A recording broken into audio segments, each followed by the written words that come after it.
Yo, guess what, guys? We're back with episode 7 of the Bento Boxcast. And man, oh man, do we have a treat for y'all this week. We cannot wait to get right into it with you. Yummy. Of course, you guys hear it. Y'all should know by now. I don't do this alone, guys. With me, as always, we have Rafa, who is one half of the most animeist podcast in all the land. Yes, Let's be honest. Yes, Rafa, sir. brother, how you doing? Doing good, man. What up? How's things? Oh, you already know the vibes. We out here wild. And you like that new intro? You like how we I do. I love it. I love it. Spicy. Exactly. But actually, you know what? Speaking of spicing it up, so this part I wanted to add some spice, some sazon, some flavor to it and change things up a bit, right? Mm-hmm. So I'm going to ask you a different question than we normally ask to start things off right. So talk to us about the most recent anime you've been watching. What's caught your eye, and what have you been enjoying as of late?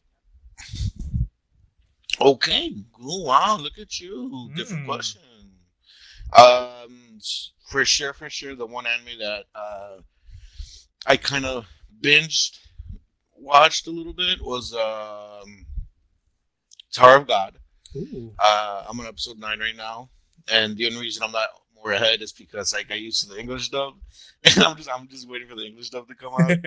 So that's the only reason why I'm not on episode 20 right now. But yeah, awesome show. Yeah, the best recommendation you could have given me. Still to this day, I'm digging the show like crazy. I just can't wait to see what else happens with these characters. And the other show that the most recently that I've seen was called Rent a Girlfriend. Which is from this season. It's a new anime from this season. They're barely on episode 1, and I'm already sold. And I know how we talk about, we have the 3-episode rule just to see how the anime is and whatever. I'm already sold on episode 1. I don't need the other 2 to figure out if I want to see it or not. I'm already in. I'm already on the boat. I'm set for this anime. It's funny. The characters are charming. I'm already signed up. I was gonna say sign me up. I'm already signed up. I'm number 1 on the sign up sheet for this anime. Oh shit! Well, let me tell you, I'm number 2 because I absolutely love the anime too, man. It is so good. I said in the last pod, if you guys haven't watched it, go check it out. But we gave our reviews, or not rather reviews. We gave our expectations and what we're excited for in the summer 2020 anime season. And this is one that I'm gonna throw out a long shot. I'm gonna just check it out and see if I like it. And I agree, man. Episode 1, I was hooked. Dude, I love it a lot. I'm super excited to see where it goes off. And there's just so much to it that I actually really enjoyed and I wasn't really expecting. But aside from that one, Re:Zero Season 2, it started off running, dude. It had a head start. It said, look, we know what you guys have been waiting for. We know what you guys have been asking for. And we're going to give it to you with everything you guys hoped for and more. It started off so epic, so crazy. If you guys haven't watched Re:Zero at all, you guys got it. It's such a good show. Season 2 started off phenomenally. Super excited. Episode 2 just recently came out as well, and man, was that just thrilling in general. But yeah, I mean those were kind of the things that caught my eye right away. But let's stop teasing them, man. Let's get right into the meat and potatoes of it all. Let's show them what we got to show. And you know what? We're just gonna go deep dive into this thing. We got some great topics, and of course, we just we want to show you guys. We want to tell you guys what exactly we want to talk about today. So first and foremost, Rafa, there were some comments in the last episode, and some previous pods that we recorded, and some of them were addressing some of the comments you made. So I'm gonna just hand this right off to you. I'm gonna let you handle this thing. Go for it, brother.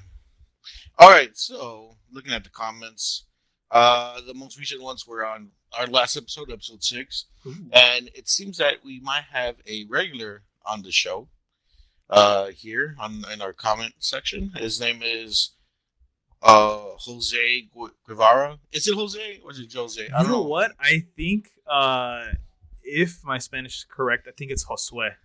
Josue. Okay. Josue Guevara. Sorry, dude, if I'm pronouncing your name wrong.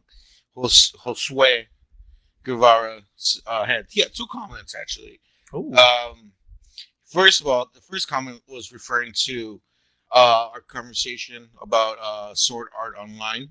Ooh, How much? I'm going to recap it because both messages are kind of long, and also there's another comment that I want to talk about specifically about a certain group of friends that we have, and it's kind of wanna you already know how this are. Yeah. So he pretty much said that he started watching Sword Art Online again, and that I made a metaphor. I hope that I'm using that word correctly, where I'm saying that Sword Art Online is like eating a pile of shit in the middle. There's a cookie, and he said that the cookie's worth it. So he's enjoying Sword Art Online. He likes it. I don't agree with him in that part. I still, in my opinion, I don't think my opinion was going to change within a week. So yeah, I'm not on that boat. I don't know if I ever will be on that boat. I don't know if I'm ever going to sign up for that again. But hey, everybody likes what everybody likes. I'm not going to judge. If you want to watch some bullshit, you watch some bullshit. I don't know. I don't tell you. And then his second comment was referring to his comment that he put we were talking about from the last episode, where he called me out on being a bully because I was apparently being a bully. He said, "Thank you for taking the input, Rafa. It's hard for some people to admit their flaws. I'm glad you guys are open to these growth opportunities." Oh, didn't want to say criticisms. You know what? Call it criticisms, my dude. Because that's what it is. And we're here to grow and change and always try to improve. So you know what? Call it criticisms. You don't have to kind of work your way around it. That's what it is. And like I said, thank you for letting me know that you think I was being aggressive. I don't think I was, but I'm gonna try not to tell Hector to shut the fuck up so much. Please, right? For my sake. Yeah. No, but we always appreciate your comments, man. It's I always get delighted when I see a new comment. So it's like pretty cool. Yeah. And then of course these the geek chart knuckleheads over here, the dum dums. I already know who this is. They didn't put their name on it, but I already know this is Alex, which is a friend of ours. He was on episode 4. He said, "Honestly, they should make a live-action Netflix series of Dark Cat. I feel like there is enough there for a fully convert all-American audience into true die-hard anime fans," which is wrong. Clearly, he's trolling. And honestly, we should mark that as spam and delete it. I think we should. Alex was talking shit. Fuck you, Alex. I'm gonna say that again. Fuck you, bitch. Jesus. His birthday's over. God damn, I'm gonna talk some shit. Because, guys, you guys didn't know, our first guest ever here on the Bento Boxcast was Alex from the Playing Pod with John and Alex, or Alex and John. Always get this mixed up. Right, it's a podcast about about video games and pop culture, shit like that. Go check them out. Awesome dudes. We love these guys. But Alex was on our podcast, and he recommended a anime to us in our section in Anime Swap, which is called Dark Cat. And it took him about almost 2 weeks to hear a response to his suggestion. It's like, you fucking bitch. You didn't even listen to our reaction. You made us watch that dumbass movie, and now he's fucking with us. Just putting in the comments saying that there should be a live action Netflix adaptation of Dark Cat. Anyways, Alex, you a bitch. That's it. That's all I gotta say to Alex. That's my response. Alex, you a bitch. Fuck you. And that's it. That's the comments. Thank you, Josue. Thank you, Josue. Alex, not cool. But yeah, exactly.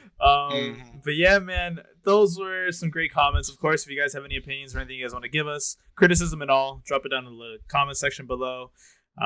Unfortunately, I don't think there's any way we can see it on Spotify for those Spotify listeners, but if you tweet us, we will also see it. So that's your workaround. That's the way you can tell us anything you guys have, opinions and all about the pod. But of course, you guys are here for that anime good stuff, that gushy, that nasty stuff. And so we're going to work our way into the news update. Rafa, cue us in, brother. Oh, channel 12. I'm gonna go with channel 12 today. Here's the evening news at 10:30 p.m. with our correspondent, anime correspondent person, Hector. The official title. All right. Well, this one has been rumored around here and there, but it has finally become official, and I cannot wait about it. And also, I have more information to give you as well on a previous discussion we had before. So, the main news here at hand is that Hunter x Hunter is going to return with a new anime season and going to continue from its previously, stopped manga series. Now, back then, the manga was coming out even after the season, of the anime show ended. And so they finally decided, hey, we're going to go back to it. We're going to create a continuation to the show. And we're also going to continue the manga and get even deeper into the amazing story that is Hunter x Hunter. And I personally cannot wait. I love the show. Of course, I had, some gripes about the motivation of Gon and everything else. But hearing that they're going to go back to it, and I did my research, Rafa. I kind of went in there. I said, I put my glasses on. With the power of the internet, I said, you know what? I see what was going to happen post the show itself, as in like in the manga. And truthfully, I got dummy excited. Dummy excited. So I don't know if you remember when we spoke in the pod with Alex when he was here, you had asked me a question. Did Gon lose his nen when he went into adult form and beat up the cat lady? Mm-hmm.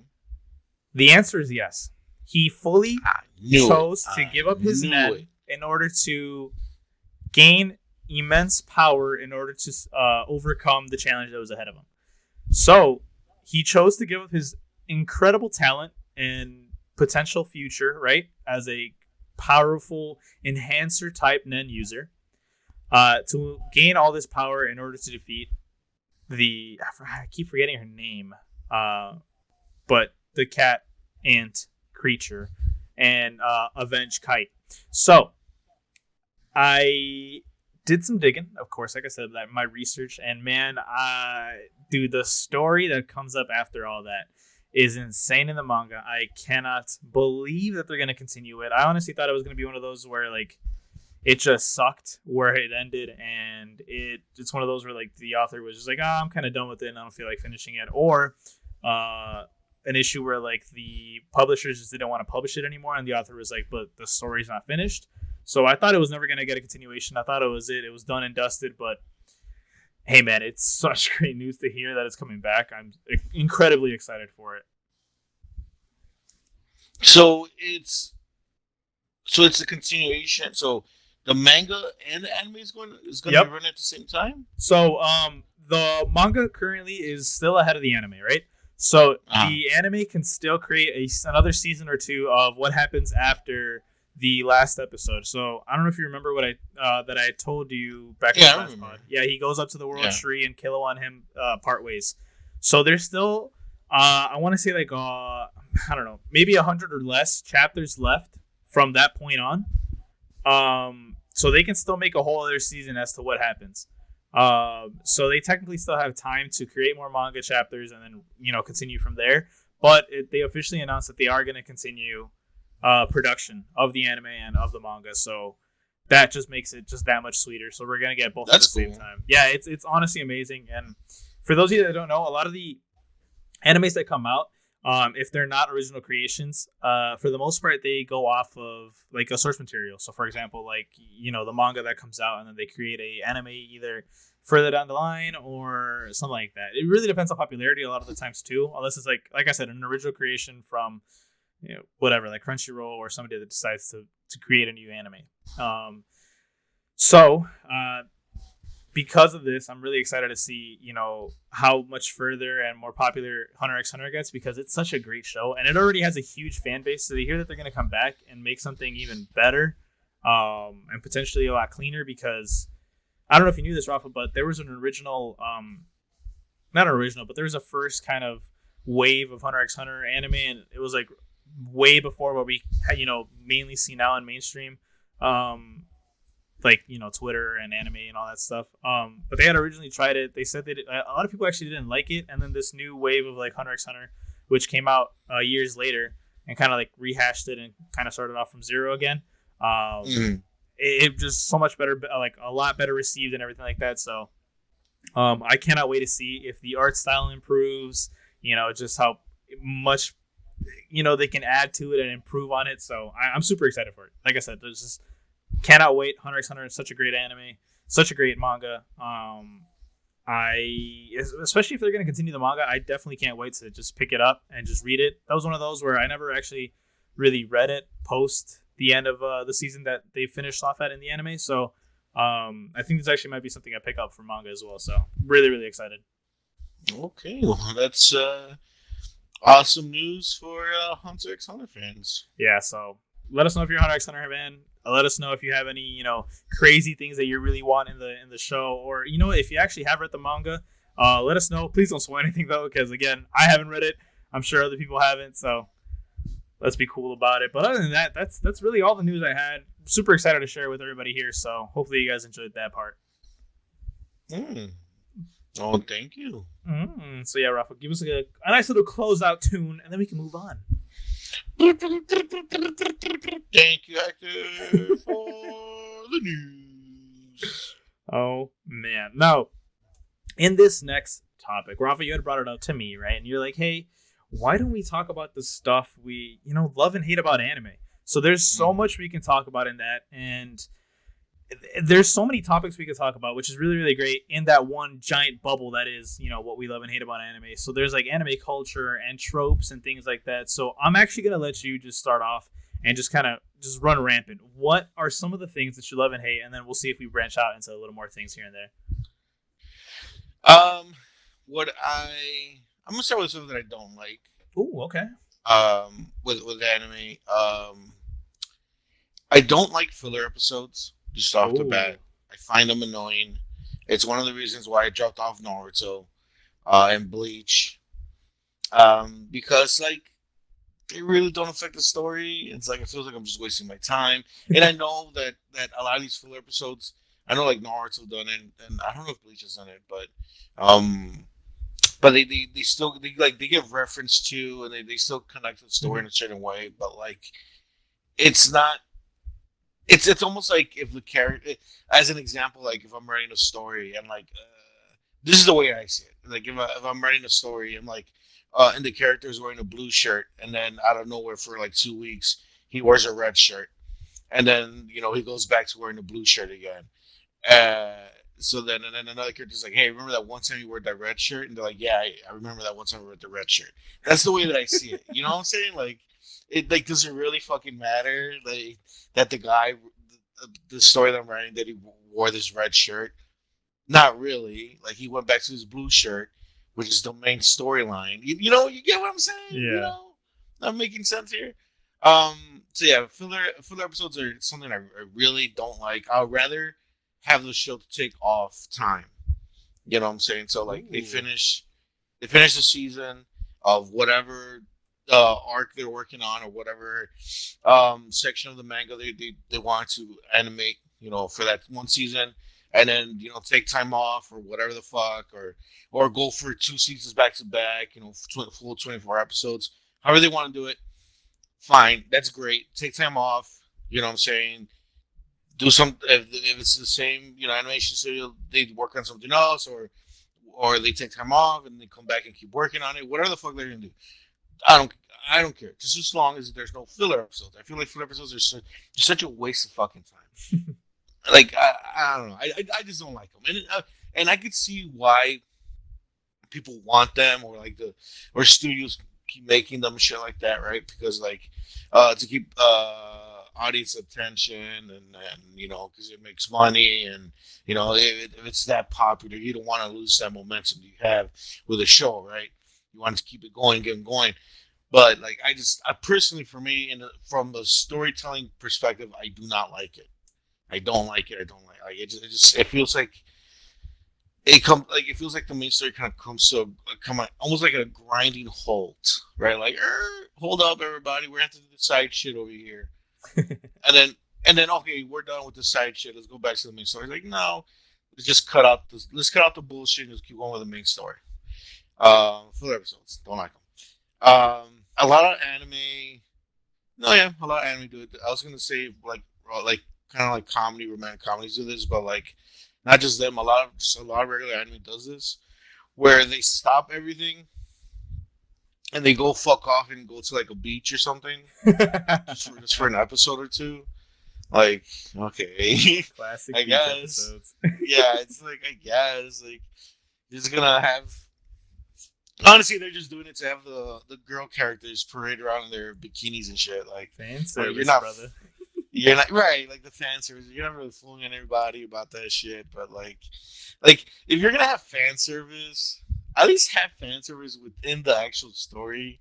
You know, like there's a lot of anime that do it all the fucking time. You know, like it's in the story. It's just an everyday thing. Like just fan service just happens. Like they don't have to stop everything and be like, oh shit, it's summer break. Let's go to the beach. Let's fuck around at the beach for a whole episode. It feels like a waste of an episode. For me, it feels like a waste of an episode. I could be in the minority here. People could, I don't know, maybe people love the beach episode. I'm not a fan. Unless it somehow connects to the story in a certain way, or like if they do something where like they actually push the plot, or if something happens, right? Like if something happens, okay, I'm cool with it. Fuck it, yeah, let's have the beach episode. But like if they're just gonna go there and just to dick about, it's just like I don't know. I'm not really with it, and it's and it's weird that the thing that's so weird about by my opinion about this is that I'm just thinking about it is that like one of my favorite anime ever is K-On! And all they do through the whole show is just think about like the whole show. K-On! Is just these girls just fucking around, hanging out. They go to the beach, they go to concerts, like they're in the club room drinking tea and eating cookies and shit and playing music.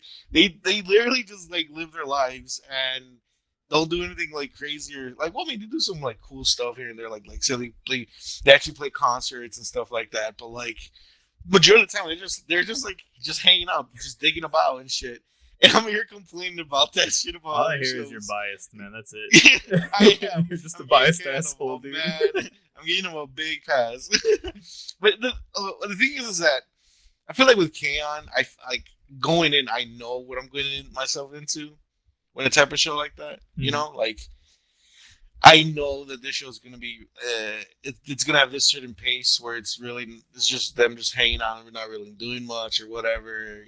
Just this is what I expect, right? I feel like that's why K-On! Gets a pass.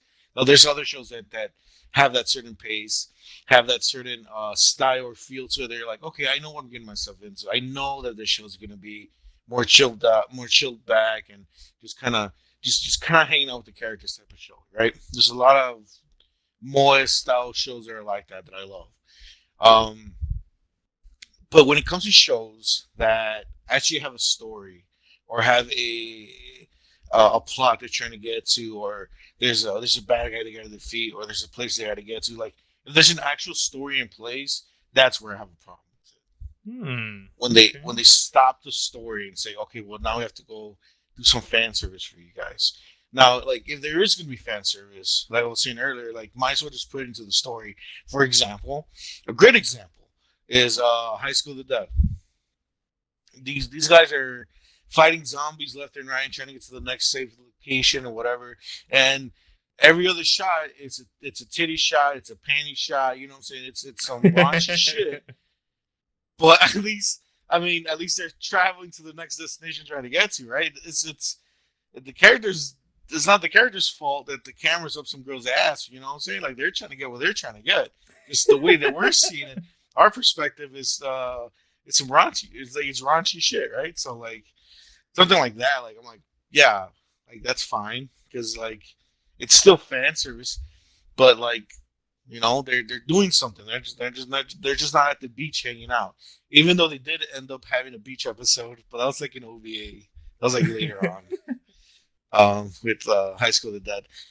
Um, things that I love. I've been complaining a little bit too much. I say what I've enjoyed from anime. Um, what I enjoy from anime is some of these stories are are just so crazy and just so out there. Like how does someone even think about this type of stuff? There's just one. Um, there's just one that I have in mind that I'm not gonna. I don't want to say it yet because it's gonna.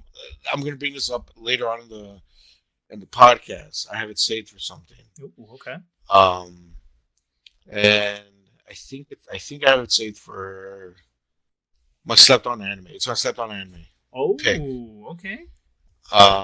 And but yeah, just the way some of these concepts that people just come up with, like it's crazy. They come up with some of these crazy ass stories or these ideas of, to have like these characters in certain situations, or like specifically like with their powers, like with as an example, like with like Fire Force or whatever, like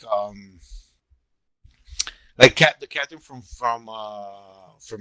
Section 5 or Group 5 or whatever, when she was doing that thing to the main guy, hero guy, I forgot his actual name, Shinra, where she kept making him like almost faint, and when he kept collapsing, and like the way she was doing that is because she was like making his body overheat, because the whole point of Fire Force is that people could control fire and heat and shit like that. So she was making his body heat up, so his brain would legit start to shut down on him. Like, who would think something like that? That's fucking crazy. Like, and like it gets even crazier with like some of the other characters. Like there's a certain character that can do a certain thing that's like JoJo's Bizarre Adventure level of craziness. I don't want to say what it is, so I don't want to spoil people who are watching Fire Force right now. So the thing with the captain of Section 5, that's like really early on. There's a certain person that can do a certain thing with fire that like literally even they explained it to you in the show, and I still don't get it how it works. Like I was like, what the fuck? How does that even work? I'm so confused. What character? it's fuck. How can I say this? He's man. Is it a villain? Is it a? It's one of the bad guys. He's one of the main bad guys. I think I know what you're talking about. He has this power that is like, I'm telling you, it's like JoJo's Bizarre Adventure level, like of strength, like how powerful it is. I got it. Do something that's like, yeah, like he could do something that was just like how does that even connect with fire? Like I don't even. And then like there's a scientist dude. Remember the crazy scientist guy? He's all like, oh, he's doing it like this and he's doing it like that. I'm like, bro, that doesn't. I mean, like either I'm really fucking stupid or like I don't get this shit. Like or I don't know. Like it doesn't make sense. I have no idea. But like it sounds insane. And bringing up JoJo's Bizarre Adventure, that's just like the best example of like the shit that I love about anime. It's just how crazy and wacky and just out there like it could really get with your shows or with your anime and your manga and stuff like that. Like, bro, JoJo, like some of those powers that these guys have is just nuts. It's nuts. No, it's insanity. It's literally like this one. Does the guy who writes JoJo just get high in his room, just writes down every crazy fucking thought in his mind? Like, where does he get these ideas from? Like some of those powers are just like insane. Like just like there's this one guy who can. There's one guy who can stop time. There's one guy who can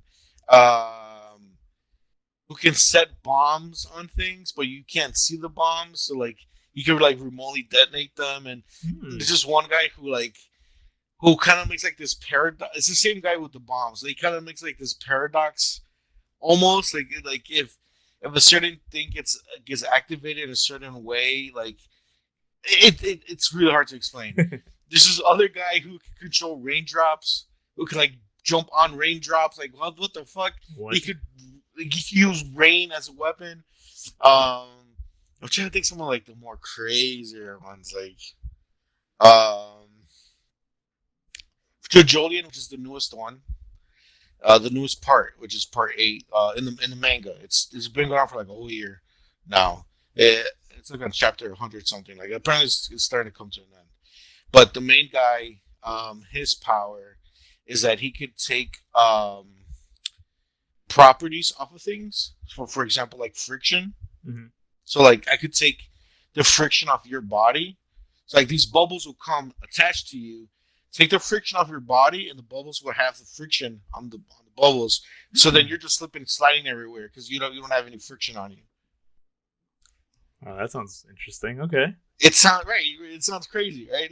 Yeah. And then like and dude, like, and then the way that this guy figures out fight scenes with these powers are just like how, like, and like some of them are like, okay, that's like a stupid ass power. Or like for him to like use that power, like some of them powers are more like convoluted. Like it has to be. There's not. I'm just gonna kind of like just make one up. Just kind of give an example of like how ridiculous some of these powers can get. Like one, for example, one could be like it has to be noon, and the person who I'm attacking has to be facing their back towards me, and I only can use my left hand, or some like in a very convoluted pathway. Okay. Yeah, it's for me to shoot my invisible bullets at him. I don't know. Like this part does not exist in JoJo. I'm just saying, like, some of them are really convoluted and like really stupid sounding. Like, how the fuck is that guy gonna make that shit work? And then the writer figures it out. He somehow figures it out, and he makes some of these powers look really fucking cool, even though they sound dumb as fuck at the beginning. I love JoJo Bizarre Adventure. That's it. That's what I love. Go ahead, Hector. If I can think of anything more, I'll yeah, of course. See what you got. Ah, man, dude. I think there's just so much. I'm just gonna piggyback off of what you said about, like, just loving the things in anime that happen. For me, one of the biggest things I love about anime is how they can convey emotions, either it being anger, it being sadness or love or any type of affection towards another, right? One of the coolest things I like about anime, I love about anime, is the way that they hit you so hard in the feels. So like when a character's angry, for example, like Luffy, his eyes get, serious, the change in their eyes, like you physically see their eyes change from like whatever they normally are to like a different shape or a different style of eye or whatever. It's so cool. Just the little details that they add to it, but then they just elevate the scene or the emotions or just what you're viewing to like a whole new level. I think that's one of the coolest things to me that I've always truly loved about anime. And how, man, if you're invested in an anime, right? Like there are certain scenes that are going to make you cry, and how they'll just, it really just gets you right in there. Like you're a part of that world. It makes you feel, just so in tune with that anime, and it's great. It's fantastic. There's so many times where I can admit I've cried because something happened or an important character that I truly loved, just something terrible happened to him. And I think that's one of the coolest things to me about the entirety of just anime itself. And then also kind of like what you said with JoJo, like just the creativity of like, creators of authors of, different people who put input into these animes. Like, for example, one of the coolest things to me also is just how crazy things can get. So I know you use JoJo, which is probably one of the best, if not the best example of how creative people can get. But like, imagine thinking of stories like My Hero, of like One Piece, of Bleach, of all these crazy universes of fantasies that you can think of, and like just putting your own twist on it. Like how many times have we seen like superhero stuff, right? And so much facets of entertainment, of media and things like that. But then to come up with quirks, like in My Hero, to come up with the character of Deku, of Bakugo, of Todoroki, of All Might, like to come up with these crazy people who have just such distinct and different personalities. It's crazy just to think of, the one mind that first started this project, right? Like this one person made this show or this manga, and then became what he is now. And then also the fact that so many people get inspired by one creator, right? And then that's how something like webtoons gets created, right? Like, let's say you're just an average Joe, you love anime, you wish you could make your own, and then you actually start doing it, and then it gets picked up or becomes super popular, like Tower of God or God of High School. Like, the fact that it's so inclusive to so many different races, religions, identities, right? Gender identities, anything like that. Like, anybody. It literally can include anybody, and that's one of the coolest things to me. However, one of the things, or rather a few things that I dislike about anime, for sure there are certain tropes, right? Certain story things that kind of get in the way of my enjoyment of anime. For example, like the classical, like non-existent, absent or dead parent trope, where like the character is alone. Like, for example, it's overly used so much. I don't even like pay attention to it. I'm just like, okay, whatever. Yeah, but this thing is like, it also, like, you want to get immersed into the world, right? You want to enjoy it, but like seeing the same thing over and over again, where it's like, oh, okay, he's alone. He doesn't have his parents. Like Hunter x Hunter has the exact same thing. Naruto, Bleach, where it's just his dad, but he's not really there. Things like that. It's like there's so many animes that kind of revolve around the same thing. And then also one biggest thing that I've always hated is like this whole, I'm gonna call it a gag, but it's really like not, it's not funny, it's not cool, but like the weak female characters. Like, I don't know if you've seen on like Twitter and everything, like how people bash Sakura all the time from Naruto, like just calling her terrible, like the worst character in the show, and like the whole damsel in distress thing. Like, it's so annoying. And one thing that I hate about One Piece is that I don't know, I hope it's not intentional. You can't assume anything like that nowadays, but like the female characters in One Piece get utterly like belittled by the men in the show. Like, for example, one of the biggest characters in the show, who's a Yonko, which is the Emperor of the Sea, one of the Emperors of the Sea, is Big Mom, and she's like a running gag in the show. Like, she's supposed to be one of the 4 Emperors of the Sea, and she's just a meme at this point.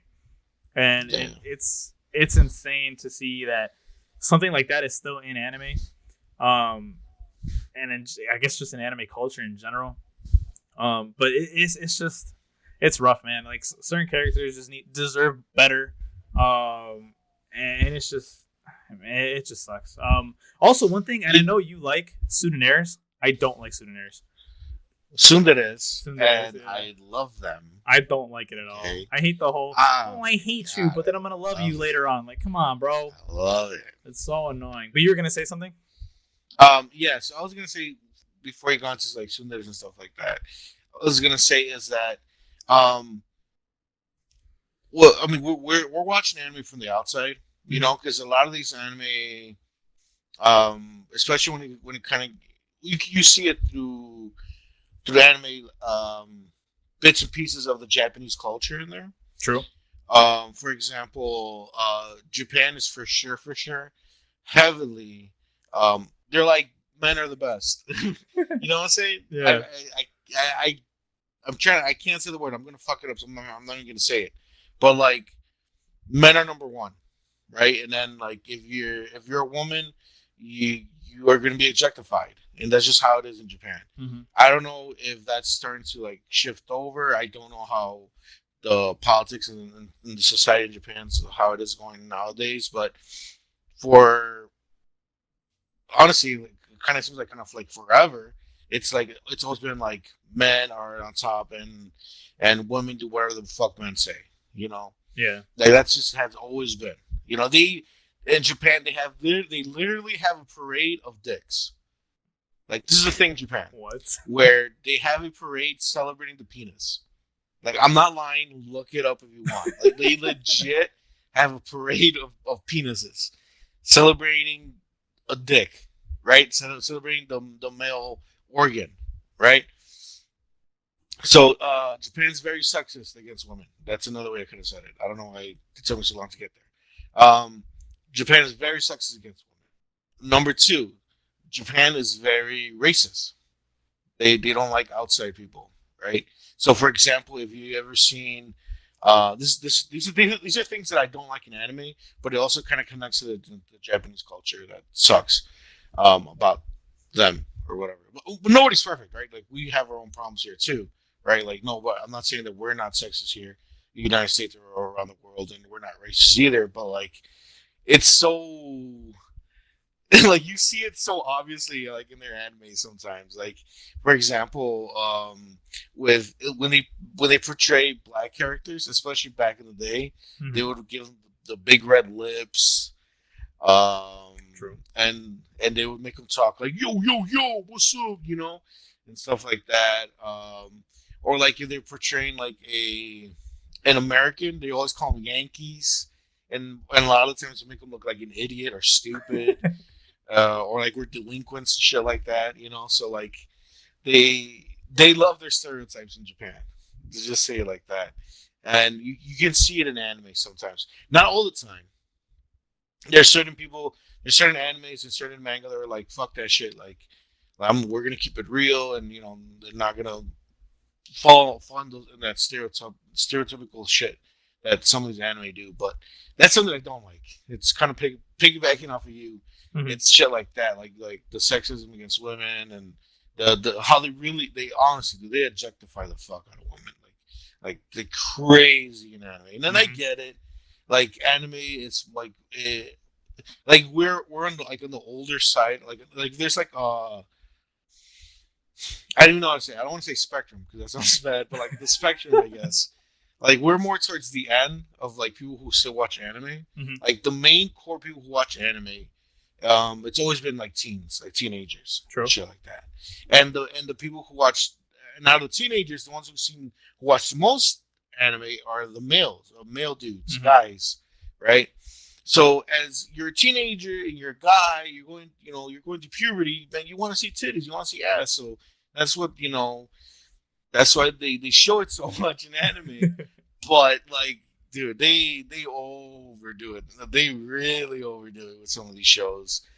And actually, crazy. That alone is actually a trope in anime culture. I believe it's called oppai. And it's does oppai mean boobs? Exactly, yeah. It means just the trope is just having like just huge breasts, like unexplainably huge, but it just doesn't make sense. Like, and I keep bringing it up, but like especially in One Piece, a lot of the women in One Piece, especially the two main women in the show, which is Nami and Robin. Their body is so unproportionate and it just doesn't make any sense. Like they're extremely skinny and beautiful, but then they have like these enormous breasts that make no sense. I saw this. I saw this like this post a long time ago where it showed Nami from like the beginning of like One Piece. Yep. And like now, it looks like she just had like breast enhancement surgery or something. Like just giant titties came out of nowhere.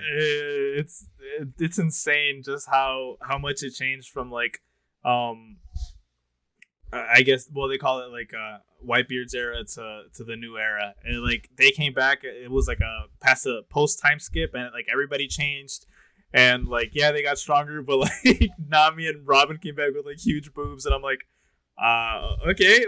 Like everybody's like design changed, but like that was just the most surprising to me. But I mean, it's like that whole trope or style that they put in anime is crazy. I mean, again, like you said, it's super fan servicey, just for like males of all ages, but mainly teens, because that's normally the age gap that they're trying to target. But it's just the fact that they continue to do some crazy things in anime that I personally have never been a huge fan of, or just wish that they'd give characters just better dues than they actually get. But one thing that for sure, at least one trope that I've actually liked, is like the monologues for like exposition. Kind of like, for example, in My Hero, like when they kind of explain his like thought process in the head, and then it like comes out. There's only a few things that. Well, okay, for example, My Hero does it great, I think. But like some of them definitely are super hit or miss. But it just really depends on them hitting it. Like they have to hit, or else like it looks really corny or cheesy. But I mean, like I said, when they hit, and that's what I like. You just reminded me another thing that I don't like, which kind of relates to what you're saying, is when they do those exposition dumps where one character just starts rambling off about the story or whatever. Like, bro, like I get it, there's certain reasons why they do that, like to save money, to instead of having to animate it out, with the whatever the fuck they're explaining, you just have one guy talk it out. Fuck it, he would just explain it to these guys.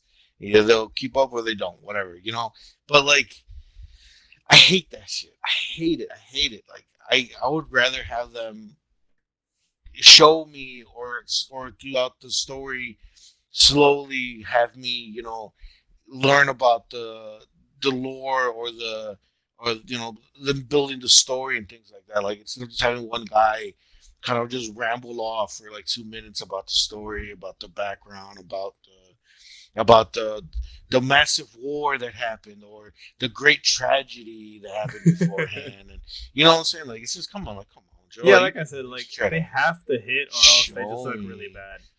Like, I don't know. Just in general, I don't like that. But that's not just with anime. It's just with anything with the movies or TV shows. It's just like I rather. I mean, it's a thing they say like show don't tell. But for sure, anime. It's like I feel like they're the biggest offenders with this. Very where true. Instead of showing, they just tell you, and especially when it's like I feel like especially with fantasy animes or like isekai animes and things like that, where it's like it's a new world, so it's new, so the main character doesn't know about it, so let's have someone explain it to the main character. So while the main character learns, we learn. Okay, I guess, but like, why not have the main character actually experience the world and learn the world through actually being in there instead of having someone explain it to him? Because then we learn it that way. Like, it's so much. So, for example, Tower of God. Kind of, you brought that up before. Exactly. Like Tower of God. Tower of God said, "There's nobody sitting there explaining shit to you." They kind of did like small bits here and there, especially like how people enter the tower and things like that. But like that wasn't that big of a deal. I didn't find that much annoying because some of the way they explained it, it was kind of like overshadowed by someone's like backstory type of thing, like this is one specific character that I'm remembering. She's like the pirate girl. I don't remember her name, but like she was talking about her past and then how she ended up getting into the tower, right? So like it kind of just backed up what they were seeing earlier. They kind of showed an example of it. So like they showed her backstory and how she ended up in the tower, which just reinforced what they were saying earlier in the previous episodes, which is really cool. Kind of saw what they were talking about in action, and just overall in general, like just the show is not holding your hand. It just throws you in. It's like, hey, you'll figure it out with time. Just watch the episodes. You slowly start piecing things together yourself, and if not, then fuck it. We're not gonna sit here and explain things to you. We have test runs. We gotta see who's gonna be the next champion or whatever the fuck. I don't forget what's it called, but or whatever. Yeah. No, yeah, Tower God's a great example. Yeah, of them not doing that, which is what I love. I hate exposition in anime. So you'd rather they just pepper it in here and there, but for the most part, show you. Yeah, like what they're trying to show you. Instead of taking the lazy way out of just explaining shit to me, just straight out, like show it to me, like or like with Tower of God, you don't have to show it all at once, or have it hints, pieces here and there, and let the viewer connect the dots on their own. Like a really cool example of them doing this. It's not an anime; it's a video game. Is Dark Souls. Ooh. You ever played Dark Souls? Dark Souls doesn't tell you a goddamn thing. It's like the opening cutscene, and then you fuck off, right? And for you to learn more about the story, you have to like look into it yourself, or like there's items you read, and then like the items have backstories and how they relate to the world and shit like that. So like the information is there for you to take in. And then but it doesn't tell you the full story of what happens in Dark Souls. You yourself to kind of have to connect the dots of the backstory, which that's fucking cool as fuck. Like I really didn't get into it like that, but I looked up a YouTube video and they explained it to me. But like, that's so cool they did that instead of like them sitting you down and saying, okay, well, hey, new adventure, what's up? This your character, cool. This is Dark Souls. A long time ago, there's these dragons. And they were fighting these dudes over here, and everything went crazy. And instead of doing shit like that, right? Like I'd rather, like I don't know, like either don't show it to me or slowly explain it to me over time with the actual story. Don't just sit me down and just explain it to me. Like what the fuck? I don't know. Just as a side note, another great video game that does something like that, where it makes you like deep dive either outside of the game or like try to piece together the little peppered information that they give you, is Five Nights at Freddy's. Like that game is just so crazy with information, but they don't really tell you. It's like a jump scare type game. It's crazy. If you haven't heard of Five Nights at Freddy's, then I don't know where you've been, but like it's not as no information as Dark Souls, but like they'll give you some information, and there's like books you can read and other video games in that world that you can play. It's cool. But yeah, it's like I agree. I'd rather they pepper it in, or at least in a creative way, give me the exposition that I need to understand the world. Yeah. That being said, though, there's one thing that is equally as hit or miss as exposition, and that's the trope where like the character unlocks like a secret or like forgotten power either right before or right after he's defeated. So like the biggest examples to me.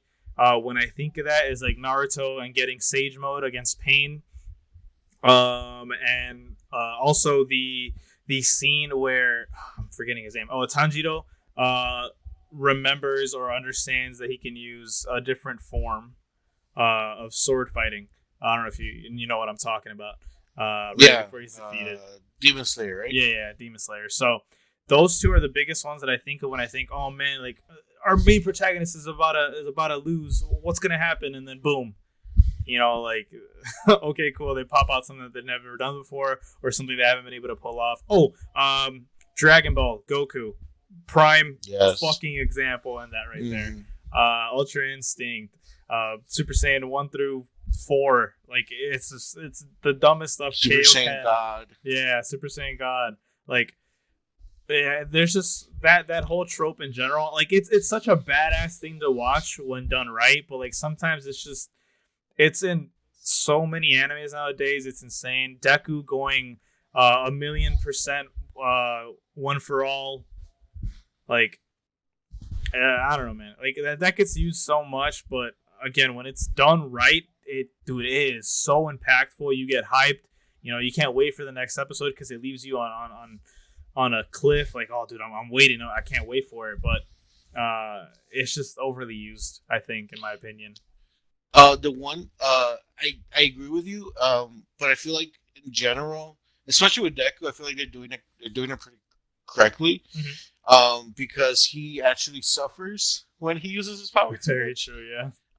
He breaks bones. He's bruised. I mean, his arms are all scarred up. Like he has scars all over his arms. Like,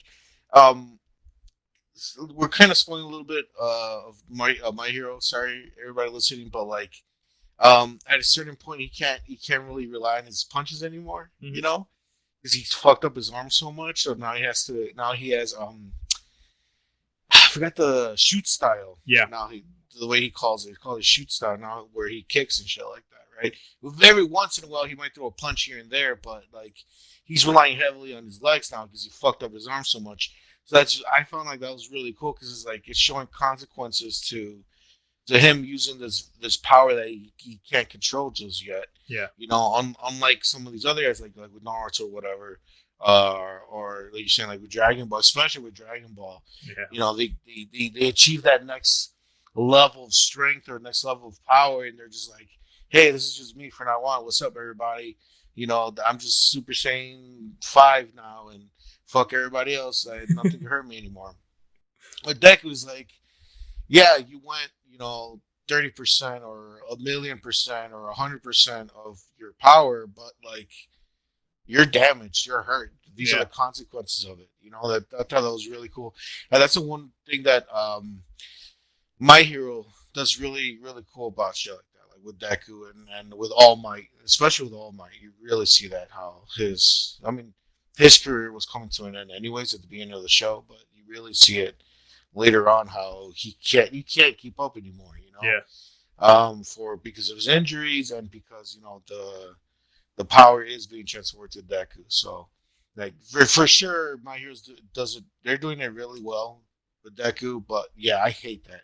Like they just with these anime characters, like especially in shonen, like it's everywhere in shonen where like the main character, you know, they get stuck in a certain situation and then next thing you know they pull some power out their ass or they remember a certain thing and they're like, oh shit, oh yeah, now I can do this super strong move or I can enter the next phase of my strength and now I can defeat everybody or whatever.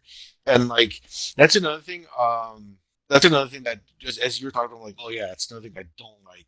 It's they're like I really don't know how to call it, but like they're like power spikes almost like in anime. Oh yeah, especially power like scaling. Power scaling, especially like with shonen, like with Dragon Ball. Like I remember back in the day with Dragon Ball, like going Super Saiyan. Super Saiyan 1 was like this amazing feat that nobody could do. It was just like this thing, like, oh, nobody's gone Super Saiyan in fucking a bajillion years, and here we go. Here's the Super Saiyan right in front of us. Now they're going Super Saiyan God, blue, red, purple, and everybody's mama and their grandma and their kids and shit are going Super Saiyan. Just like, okay, I mean, we're just getting out of hand here, you know? Yeah. I mean, like, Dragon Ball for sure does that. Like, the thing is, like, whenever Dragon Ball does it right, sometimes they do it in really, really dope ways. Like, for example, when Gohan goes Super Saiyan 2, and he's the first one to ever do it, like, stuff like that, like, it's sick. But when they continuously do it, that's when it's just like, all right, like, we get it. There's no ceiling. Cool. Like, okay. Like, let's try like, some newer. Let's do something. At the one point where I was just like, come on, Joe. Like, y'all need to... I feel like there's no. This is the big. Okay, this is the thing that another thing I have a problem with anime. With some anime is that like they sometimes they have too much training. They're too overpowered, or they're it's worked in a scenario where I feel like there's no consequences to the characters. Okay. You know, like there's no real reason to worry for them. With Goku, and that was a long time ago. I happened to me. I was like, okay, like Goku's fine. He's gonna be okay at the end of the day. He died and came back. Like fuck out of here. Like, multiple. Once times. you die and come back, like I'm done. Like you're done. I'm done. Like there's no reason to be worried about anything anymore. You die and come back. You're Jesus, right? So whatever. Or like with Kirito and Sword Art Online, like that guy had zero problems at the end of the day. He figured everything out. He was the best of the best. You're saying now he's in a wheelchair or some shit? I don't know about that, but. For what I've seen from season 1 through 3, he's the best of the best. He can't be stopped. Why should I worry about Kirito? He's gonna figure it out. You know, it's a big problem with anime where they with some of these characters I just feel like there's no real consequence to their actions, or there's no real threat. And there's one anime that I felt like they were handling that pretty well, and then they fucked it up at the end. Which is it's not really. Yeah, I'm thinking this correctly. Parasite the Maxim. Oh, yeah. Because the actual threat was worldwide. Well, to me, it's worldwide. Maybe it was only for Japan, but maybe I got lost in the explanation of that story, but the threat seemed really big, like almost like at the end of the world type shit, right? And then the story kind of went down this path where our main guy, spoiler alert, everybody, the main guy, I'm not gonna say how, I'm not gonna spoil that. I'm just gonna say that the main guy, he starts losing touch with his humanity at a certain point. Slowly over time, right? So I'm like, oh, this is getting very interesting. So there's this legit worldwide threat that could literally end humanity, and the only person that could potentially save us is this guy who's losing touch with his humanity. That's fucking crazy. That sounds amazing, right? But they end up fucking it up. So so take that however you want. Go watch it. It's still, a good anime for the most part. It starts strong, but then I don't know. I don't like how it ended. I feel like they fucked it up. Another thing that I don't like about anime, but it's not like the creator's fault or anything like that. It's just the genre is very hard to do. It's horror. Horror anime is very hard to portray. It's very, very hard to portray because of, it's kind of hard to get scared to cartoons. I don't know, it's weird because we feel. There's been many times where I've been angry. There's times when I've been happy or sad and I cried and shit like that. But I haven't really been scared when it comes to anime. Hasn't really been an anime that I was like, oh man, this shit is terrifying. There's some that I've seen that I liked and they fit well in the horror genre, but nothing there's nothing that hit me bro, this is a really good horror anime, I mean, I think that's depending on the person. I for sure can't take anything scary. I hate just horror in general, especially jump scares and shit like that. So I just tend to stay away from anything that says horror or is scary. I've heard there's some actually some legit scary animes. There's one where it's kind of like a Goosebumps type anime where they do different little mini stories per episode of scary shit. But again, I'm never gonna watch it because I just stay away from those. I don't really like them. But I mean, yeah, it's I think it's again depending on the person, one, and your horror tolerance. I have none, so like I said, I just stay away from it. But you sound like you like horror type stuff, so yeah, I think you're fine in that regard. But I do agree. I've definitely heard that before, where horror is kind of really hard to portray in anime. But yeah, I mean, horror is definitely hard to portray. But of course, I think we're kind of bashing anime quite a bit. So let me throw in some love toward it, right? I think one of the coolest things I like for sure and love about anime is that we kind of get these crazy crossovers between different animes that or shows in general that maybe never would have happened. Creators doing, and not necessarily the people who actually made the anime, but just artists who enjoy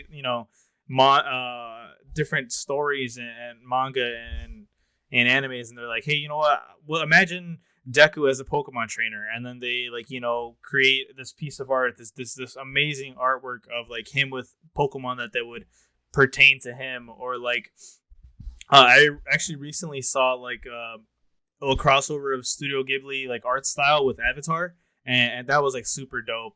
Just little cool things that you never imagine or would think you'd see, and then just somebody who is amazing with art just does it. I think it's super, super cool just to see the difference in art styles and artists that just love anime in general. But also just how crazy the culture of anime is. I mean, it's become more and more popular as time goes on. I think that's also the other cool thing about it too. I kind of got in my teens. I don't exactly remember when I first started watching anime, legit anime, but for the most part, I know it wasn't super popular back then. I mean, I'm in my mid-20s, so it's not like I'm that much older, but it's just so much different now compared to back then, and just how mainstream it is, which is it's fantastic. I love that a lot more people, and I love that anime is getting out there a lot more. But it's also so many people can be included in this big bubble that is anime, that you'll find so many different things to just enjoy as a whole, which is by far the greatest thing that anime could do. So that's for sure one thing that I love, that there's just so many art, there's music. People freaking love the anime openings and music, and there's playlists with every top one. It's such an important part of the anime. Honestly. It is. It's so sick. it's like you need to have a good opening, you need to have a good ending. I don't care. You need to figure that shit out. Like, if it's bad, then like it's honestly the it's not fair for the anime because it could be like the most amazing story and people take points off because the opening and the ending suck. But that's just how it is. Fire Force is one of the biggest ones for me, man. Like the second half of season 1, they go to like this rock style opening and then the ending, and I hated it. I thought the original opening for Fire Force was fucking fantastic. I know we've said it before, but like when they switched over to the new one, I was like, man, come on, bro. Like you guys had a banger of a beginning, opening, and then you go to this shitty rock thing, and then the new one's better than the rock, but like, and nothing beats that first one. Or like Naruto. That first one was the best. Yeah, and then Naruto with like it's so many different openings throughout its entire entire life of anime. Like there's so many bangers in that just one show. It's insane. And Kimetsu no Yaiba, which is Demon Slayer, that OP is just sick, dude. Like I've seen so many covers of that show. It's so good. Like I said, the music that comes out of anime too is just so good. And well, the coolest thing too that I actually I've known about, but like I don't think I ever talked about it here, is how when these bands or these artists that make these songs or record these songs for the animes, when they sing them at their concerts, the insane vibe and like the craziness that the crowd does, like, oh my god, she's singing this song, or oh my god, this band is singing the opening for blah blah blah. Like they get so hyped for it. It's dope. Yeah, and it's one of the coolest things. Yeah, it's like the best thing ever. This is one. I was looking up like JoJo, like opening songs, and this one lady. I don't remember her name, and I'm pretty sure I would have butchered her name anyways. But she was doing, I think, the first opening of JoJo, which she didn't write. She didn't write the song or sang it originally. Okay. I don't know why she sang it. She was just singing it at a concert. It could be that maybe she just wanted to sing it. I honestly don't know how they're connected. But it was a lady. The original opening was sung by a guy, but this lady was singing it at a concert. And like the thing that I loved about she was doing it is she was doing JoJo poses as she was singing, which I was loving so much. I was just like, oh my god, this is the best. And like the whole crowd just like losing their fucking mind. Yeah. They're singing along with it, and just that's like one of those like really awesome things. Oh, also like openings. Like the themed restaurants and theme parks and just like stores. It's so cool. I think one of my dreams one day is to go to Japan. Hopefully I learn Japanese by then, because if not, I'm gonna be really nervous. But just going there and going to like these different stores and like seeing how there's like the anime themed maid cafes, or like I don't know, like the Pokemon Center that's there. That's just literally nothing but Pokemon stuff in there. I think it's just so cool. Just the little things that happen because of these animes. Like there's a One Piece theme park in Japan, and there's like then just an entire just a theme park just dedicated to different animes. Or like if you go to like the far right side of the park, you'll go to like a Demon Slayer area, or like a My Hero and things like that. I think it's just so cool.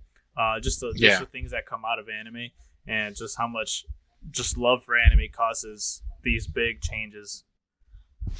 No, one thing that I don't like about anime, it's not really anime, it's really the anime fan base here in the Western Hemisphere. I don't know how it is in Japan or over there, but like some of these people could be very cringe, and it can, and I don't know, and if you're listening, you're like this.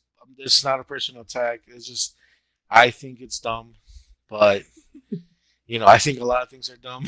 So, like for example, like growing up when I was getting into anime, like through high school and things like that, I really didn't have a lot of like friends who were into anime like I was. I had maybe one or two, and we never really we would talk about anime and shit like that, but we would never really dive into like Like some of these kids out there, like we weren't walking and be like, oh, that's so kawaii, and like saying shit like that.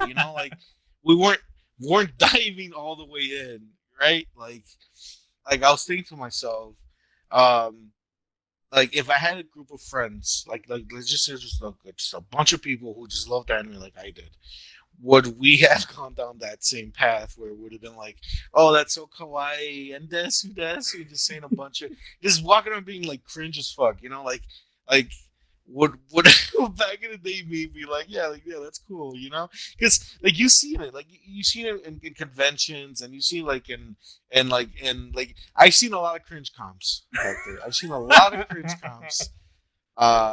People who don't know what that is, it's YouTube cringe compilations, and it's just random videos, compilation of videos of just people acting weird, acting stupid, and like you just cringe watching it. And then at least a third, if not half of these cringe comps are anime fans, and a lot of them are they're like at the conventions and shit like that, and like because it's a convention, so like they. As an anime fan, you feel at home because everybody here loves anime like I do. So then I could be more out there with what I love, right? So some of these kids are running around going "dasu dasu" with their cameras and putting it in their face, and they're doing like the cat ears and like the victory signs, and like it's pretty cringe. It really is. It's really cringe, and like I'm not trying to like shoot down like their passion, and that's what they love. That's what they love, and that's how they want to express it. And walk around saying kawaii and desu, and doing like nudges or whatever the fuck what else they do, and whatever the fuck they want to do. If that's how they express themselves, that's fine. Go ahead and express yourself. I'm just saying it's cringe to me, and I'm gonna cringe when I see it. Like that's just. Oh my god, Rafa! We all know you were the kid in school, just Naruto running and yelling out "Nimpo, Nimpo." Yes, exactly. You caught me. I was Naruto running to classes and doing the Shadow Clone Jutsu thing. I used to do that all the time, though. For real. It's like I grew out of that phase. Yeah, no, I grew out of the phase. Like my brother and I, we used to do like the hand gestures from Naruto. Sick. My brother actually learned how to do the fireball jutsu. Oh my god. and I didn't. The only one I knew was the Shadow Clone one. That's the one I kept doing. But, Actually, it's funny you say that. I had a friend who was by far like way more into anime than I was, but he could do fireball, he could do Shadow Clone, like the actual full on Shadow Clone. He could do like water shuriken and all these crazy ass ones. I was like, boy, if you don't get your goofy. But like. I also feel like maybe it's just like a phase thing, because you're in high school or you're like getting into high school, so you're like, you do stupid shit. Like I've done dumbass shit in high school, acting like a fool, not related to anime. So like I feel it's just like a thing. That's the thing, though, man. My friend, he was in his 20s, and his room had like anime posters and like figurines and all this stuff. And it's even weirder, like his parents are like Hispanic, like the rancho Hispanic, and like my parents are like that too. But like if you went into his room, he'd have like nothing but like hentai-esque ecchi posters in his room, and I would be like, "Yo, what?"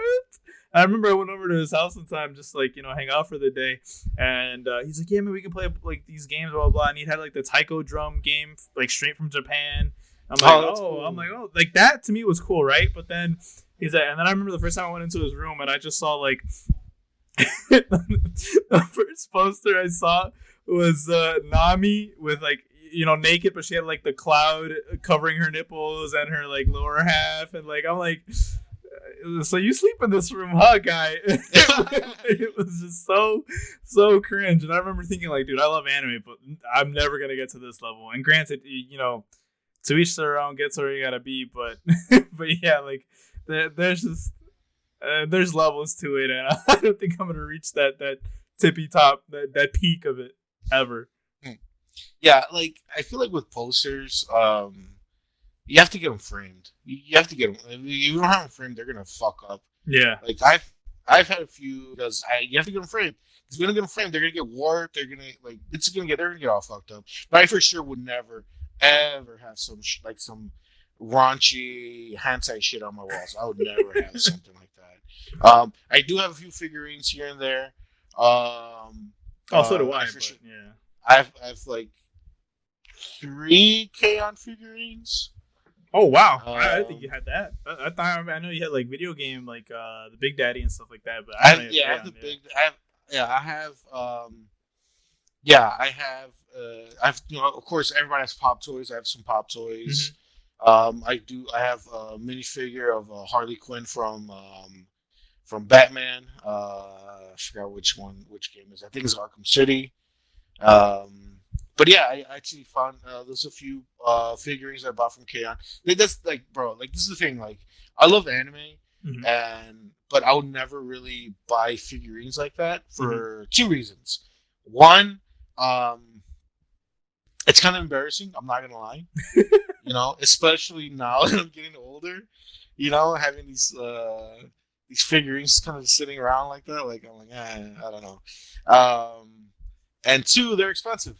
These figures are fucking expensive. Super expensive. Like, Pop Toys are like, what, $10, $15, $20? Like, an anime figurine could go anywhere from 50 to 200, and the more detailed and the bigger they are, the more expensive they get. Like, I'm just like, bro, I ain't got time to be paying.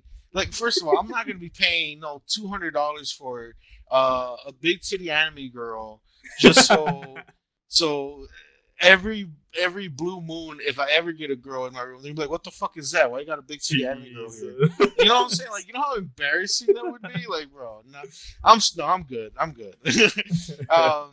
The one thing that I do, I haven't bought in a long time, but one thing I do I do want to collect is like anime art books. Mm-hmm. And manga stuff like that. Like, I think those are cool. I don't mind that. Like, the other day, I bought 2 books from Barnes and Noble. Oh, sick. It's Junji Ito is the name of the manga artist. Mm-hmm. I know earlier I was saying like, oh shit, horror anime is very hard to do. Mm-hmm. Horror manga it's great. It's so fucking good. Oh, okay. Like, you can actually I've read, and my favorite manga artist with horror is Junji Ito. He's honestly really the only one that I read, and he does some crazy fucking shit, like some really wacky, really out there stories. And it's not one. He has a few stories that kind of continue on, throughout like issues and books and stuff like that. But like most of his work are short stories. Mm-hmm. And the 2 books that I bought are just like a collection of short stories of manga that he's made over time. And like, bro, like his artwork is just like, it's one of a kind. I've never seen nobody else draw like he's drawn. And the detail and how like, bro, it hits you hard. Like, it fucks with your head. Like, some of these stories, like, really, like, some of them are just like grotesque. Like, for example, there's one story, just really quickly, just to kind of give you an idea. This one story, it's pretty stupid, the premise, but like you just kind of fall into the story. It follows this girl. It's a high school girl, and she lives in a house, and like, you know how, like, I've seen those houses where like on the first floor it's like a storefront, and then they live above, like, the house like above. Yeah, so that's their house, and the storefront, it's a restaurant, but for whatever reason, so it's the girl, the brother, and the dad, and for whatever reason, like, their house is just greasy, like, all the fucking time. Like, they have no air ventilation in that bitch. I don't know if it's shut down or they never decided to pay for it. I don't know. It's never explained why. It's just there's legit grease and oil everywhere. Like, you can like wipe it off the walls. Like, they're covered in this shit. You know what I'm saying? Mm-hmm. And then I'm gonna skip a lot. It's not that long of a story, but at the end, the brother gets obsessed with drinking vegetable oil. So the man's just chugging vegetable oil, and like his face is like, it was one of the most disgusting things I've seen. Ugh. And it's a drawing. It's an anime. It's an anime. It's a manga drawing. It looks so disgusting. The detail. The kid was covered in legit pimples. His whole face. Ugh. Like there wasn't a piece of skin that wasn't covered. That was covered with pimples. And like made me cringe so hard. And I didn't even get to the nastiest part. The sister was arguing with the brother for some reason. I forgot the reason why. And the brother's like, "I'm gonna show you, bitch." And so then he climbs on top of her, and he literally squeezes all his pimples on his face at the same time. Oh, dude, I literally am getting goosebumps in my back, dude. Stop. And like you see it like landing on her face. Like, bro, yuck! It was so disgusting. Dude, it was so disgusting. Ew, like I was just like, oh my god! Like, and that wasn't even the ending. Like something crazier happens. Like that's towards the ending. Something crazier happens, and like that was just there's some gross shit. Like, bro, like he has. This is another story. No more, please. No. This isn't gross. I'm just saying, like he has gross shit like that, but he also has other stuff like it's like what the fuck? Who thinks of shit like this? There's one other one where these giant balloons come out of the sky, right? And each balloon has someone's face on it, right? So let's say they fill up the balloon it's like your face is on it, right? Like it's like your head's the balloon. So each balloon it's connected to one person in the world, right? So like if you Hector go outside and you see a balloon, that one balloon that looks like you, that balloon's gonna follow you, and at the end of the balloon there's a noose. It's like there's a rope, and then there's a noose at the end. And the one thing this balloon creature thing wants to do that looks like you is hang you. It wants to put the noose around your neck and just hang you and carry you off into the sky, and so you can float around your dead body. Like that's the only thing that it wants to do, right? Okay. It's weird as shit. There's no explanation why. It just happens, and like legit, it's like the end of the world. Like people are just getting murdered, right? Left and right. And then this is one scene where there's one girl. There's some high school girls. They're trying to like run away or whatever. And there's one girl. I think she had like a bow and arrow or like a crossbow or whatever, and she shot one of them. It was the one that looked like her friend that was standing next to her. So then the balloon that she shot deflates, and then she turns to her friend like, "Hey, look, I killed the balloon that's chasing you." And the girl, she deflates also, like. So like you see her face like it looks the detail and it's so horrible. So it's like whatever happens to the balloon, it's connected to the person, so you can't kill the balloon because if you kill a balloon, then you die. But the balloon is gonna chase you and try to kill you no matter what. Like that made me. Dude, I'm so uncomfortable in my own skin right now. That shit's bad, especially that pimple one, bro. That made me. Dude, he has crazy. I'm telling you, it sucks that you don't like horror because like his work is literally I'm pretty sure I'm not the only one, but I consider that shit like masterpieces, bro. Like his shit's like amazing. So and what sucks is just real quick. What sucks is that they took his short stories. I feel also maybe like a year or two ago, they made it into an anime. It was like an anthology anime. I was just going to talk about that. Yeah, where they would. Each episode would be like 2 or 3 stories of Junji Ito's work, and some of them were okay, but overall it did not do it justice. You know, it wasn't as good. Some of the stories they cut certain parts off that really helped it, and it didn't capture it. That's what I was saying. Like the horror anime is really hard to do because the manga has it perfect. It's right there. It's so good. Like you get so into it, and when you're reading the manga and.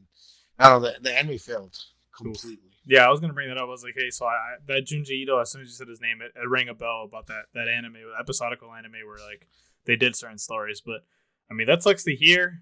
I I'm never gonna read that manga, especially after those 2 stories. But man, you should. There's some crazy. Oh my god! Just thinking about it is making my whole body crawl, dude. I'm good. There's some crazy shit that gets in there. I just want to bro, man. I'm gonna wait till Halloween. When the Halloween special, I'm gonna go on a whole thing about these stories. All right, I'm fine with that. I legit, I'm just thinking about all the stories. Oh shit, there's this one. Oh, there's this one. I want to talk about this one. I'll wait till spectacular savings time.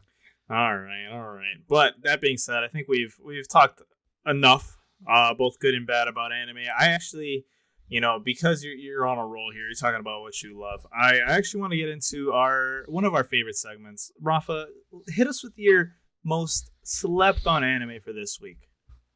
Oh shit! For real? Mm-hmm. That's what we on. Yeah. Slept on anime. I have one picked out. It's somewhat recent. It is called Dragon Pilot. Oh, never heard of it. Oh, okay, good. I'm on a good path here. And it came out. I'm trying to remember when. I'm gonna look it up really quick. With the power of the internet. Power of the internet, of course. It came out in 2018, so 2 years ago. So it's very recent. And it's by the studio Bones, who are the guys who did I forgot Soul Eater. The guys who did Soul Eater. So first of all, this anime is on Netflix right now if you want to watch it. It is about the Japanese Air Force. And there's a special section of the Air Force that deals with the it's really hard to explain. This is what I was gonna say. Who comes up with these fucking ideas?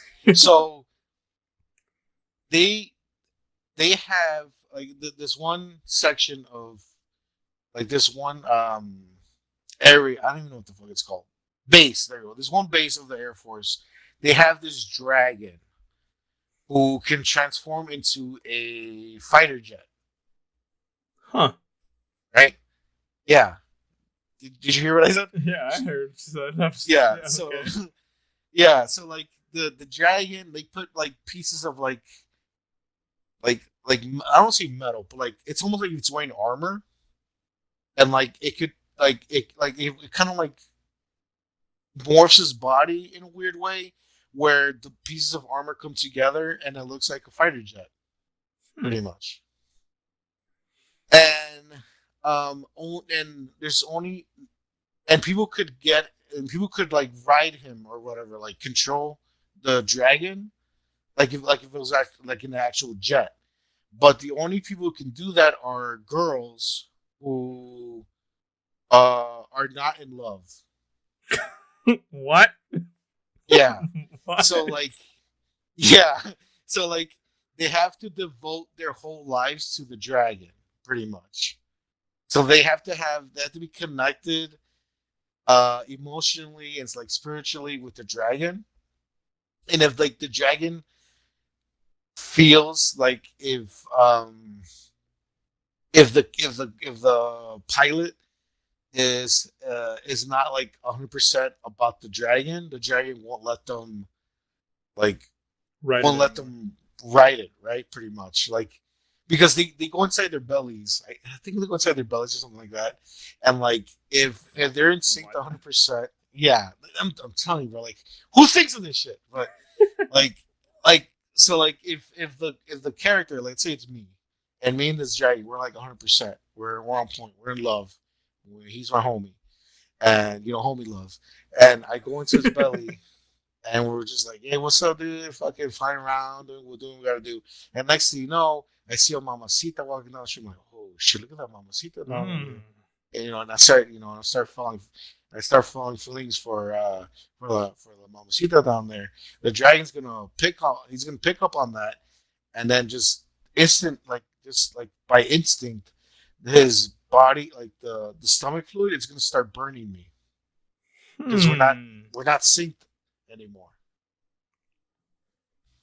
So yeah, it's a very weird anime, but It's hella charming, super charming. The characters are you love these characters. It has a very soft style, like the way it's drawn is very soft. Mm-hmm. Like there's not a lot of hard like cuts or lines and shit like that. The character design and all that stuff, like it's very soft. Um, like I said, the characters are like you love all these characters. Like there's like a group of cast of characters that my favorite one is there's two of them are my favorite. Is the main girl with the black hair, and there's one other girl who she's been part of the army base. She's been trying to be one of these dragon pilots, but for whatever reason, she just can't do it. Like she just can't find a connection to these dragons or whatever. But it's not like she's in love with anybody else or whatever. She's just for whatever reason, she's not compatible with any of these motherfuckers, right? She's just there, and she's a really fun. She's a really funny character. Like, and you end up liking these characters. You get very endeared with these characters. You want to know what happens to them, and and where the story continues. It's a really fun anime. One of those animes that's just it's really out there. The premise is so fucking weird. Like when I first heard about this anime, I'm like, what the fuck is this? Like this is so weird. But what actually made me give it a chance, said, you know what, I'm gonna watch this, is actually the ending. The ending is one of the best endings I've ever seen. Ever. If I have a top 5 endings, this is on there. Ooh. Hands down. It is the main characters are singing a song. It's an actual song. In French. They're singing in French. What the hell? Yeah, and then like the characters are dancing, and it's a really cool ending. I like yeah, this ending is awesome. I'm gonna keep it a $1.50 with you right now. I just looked up the trailer and just watched tidbits of it, and it looks interesting. I'm not gonna lie. I love the art style of the dragon, of all the dragons really, because I saw a few. There's a couple. The smoothness of the characters, I think it just really depends on your taste in the art, but I love the dragons. The dragons look super cute. They look cool. I saw a little tidbit of like him transforming into the fighter jet that he turns into, and I was like, that makes no sense, but okay, cool. But I mean, it looks cool. It definitely looks like one of those where it's like, watch it, see for yourself. Check out the trailer. The trailer actually is pretty good too, just to try to get you into it.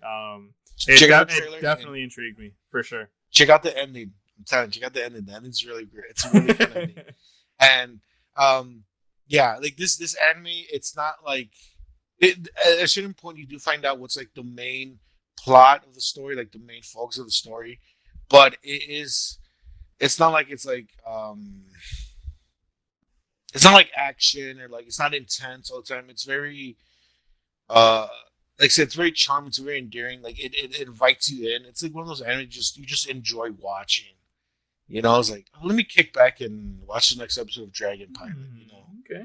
It's one of those anime. Like it's a really, really great anime, and it sucks that not a lot of people paid attention to this anime. And hopefully more people check it out because it's one of those, for sure. It's one of those sleepers. This is like a guaranteed sleeper right here. Okay. Well, Mr. Rafa, thank you so much for your slept on anime.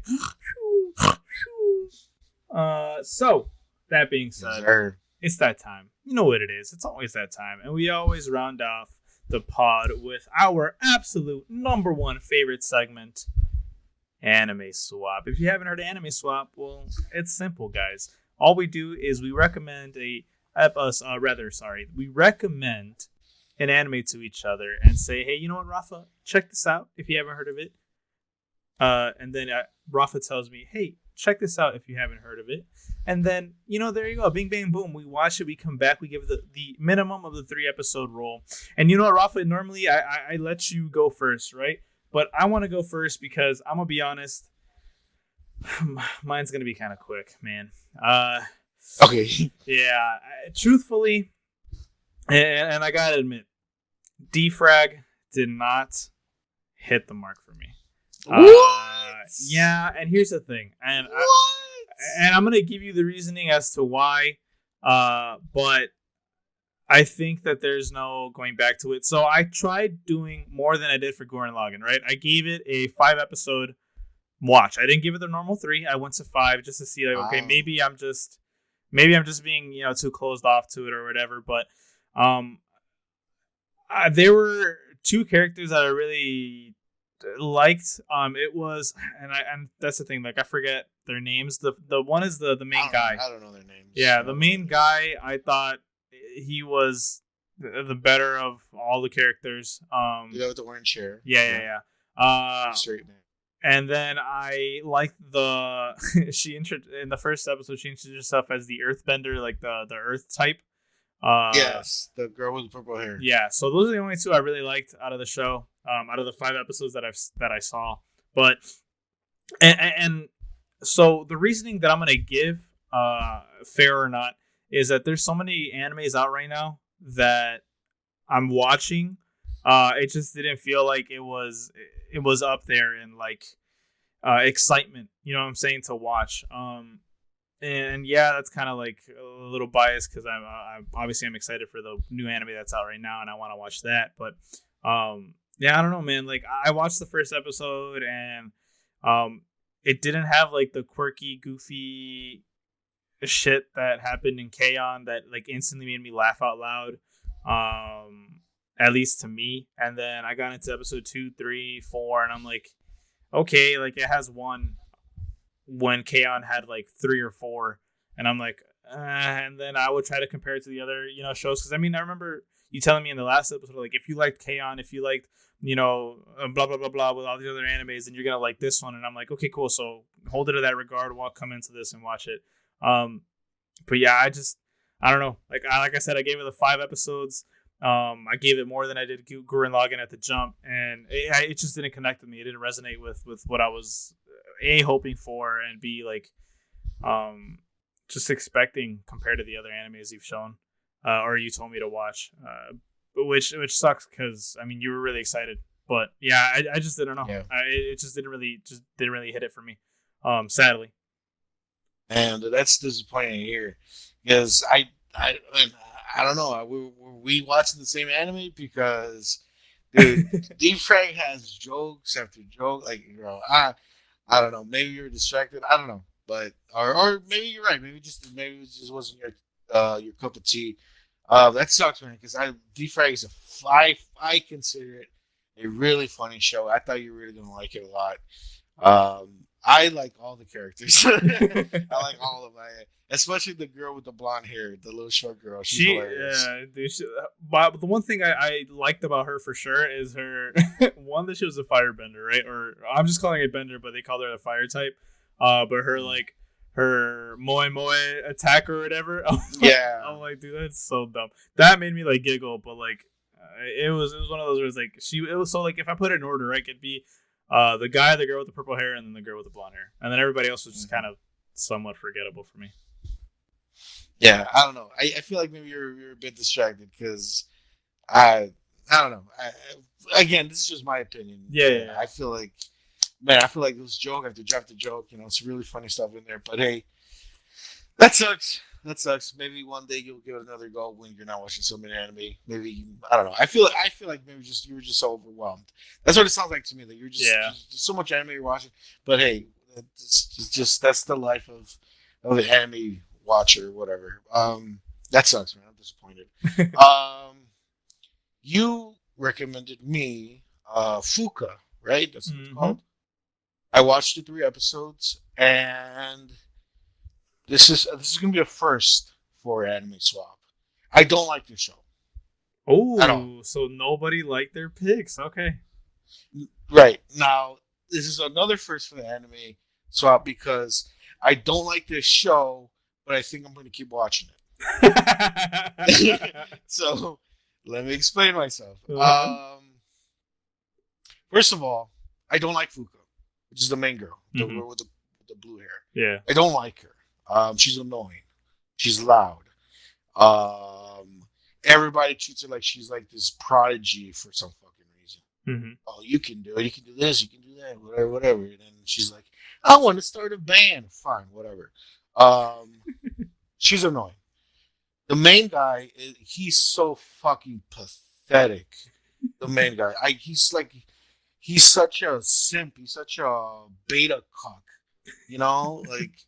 And then like the thing that annoyed me is like this guy. He's such a fucking pathetic loser.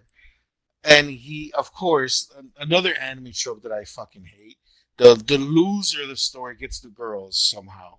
It doesn't fucking happen in the real world. But this guy, Fuka, you can tell Fuka likes him, right? You can tell, right?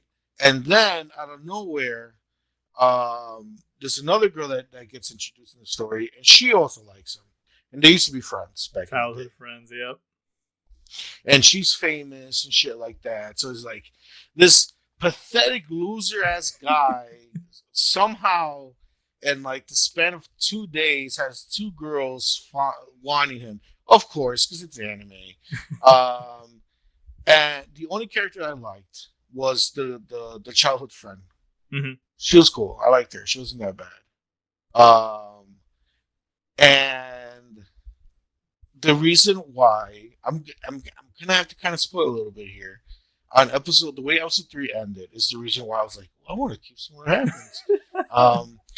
Because spoiler, if you want to go see Fuga, go watch it. Don't let me spoil it for you. But honestly, I don't care because I don't like the anime. But the main pathetic guy, he's hanging out with the childhood friend, right? It's like at night or some shit. And then Fuka's like, hey, where's pathetic guy? I want to see him. And he's like, oh, he's out and about. So then the main guy and the famous girl, they're hanging out or whatever. I can't at a park. I don't know the location, but they're hanging out. And then Fuga shows up and she sees them talking or whatever. And she's like, oh my god, he's talking to another girl. And then it ends. So it's that thing is like, I like him, but he's talking to another girl. So like it's like a love triangle thing, and I kind of want to see where that goes, even though I don't like none of these characters, except for the childhood friend.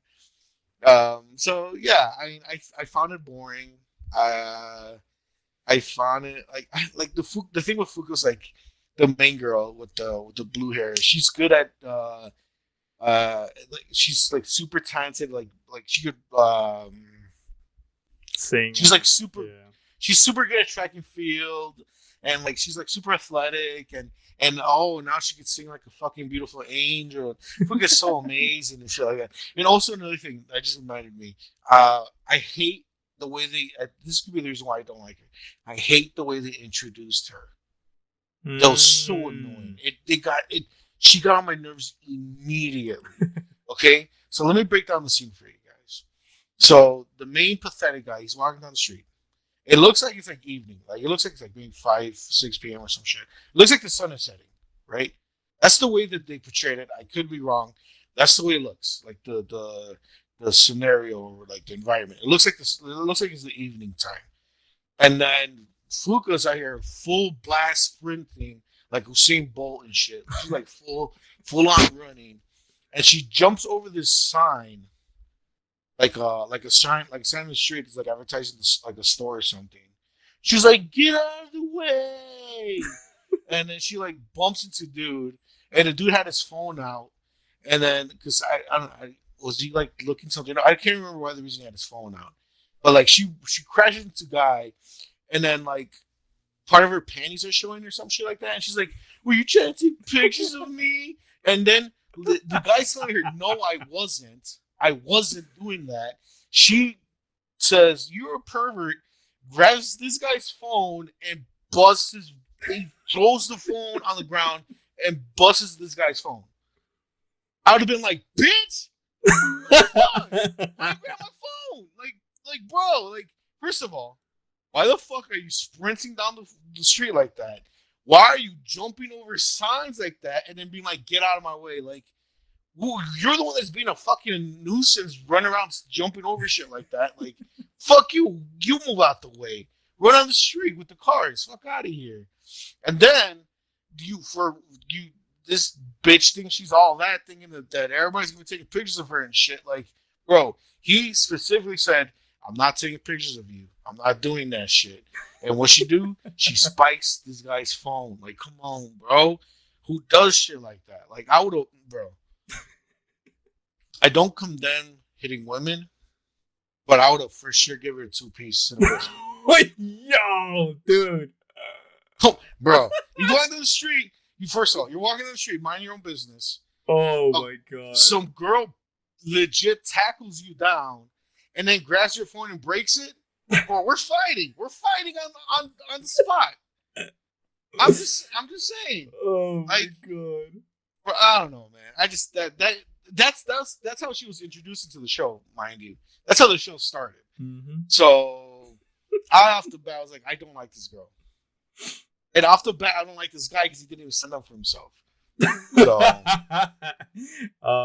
yeah, I can see why you don't like it, but I'm glad.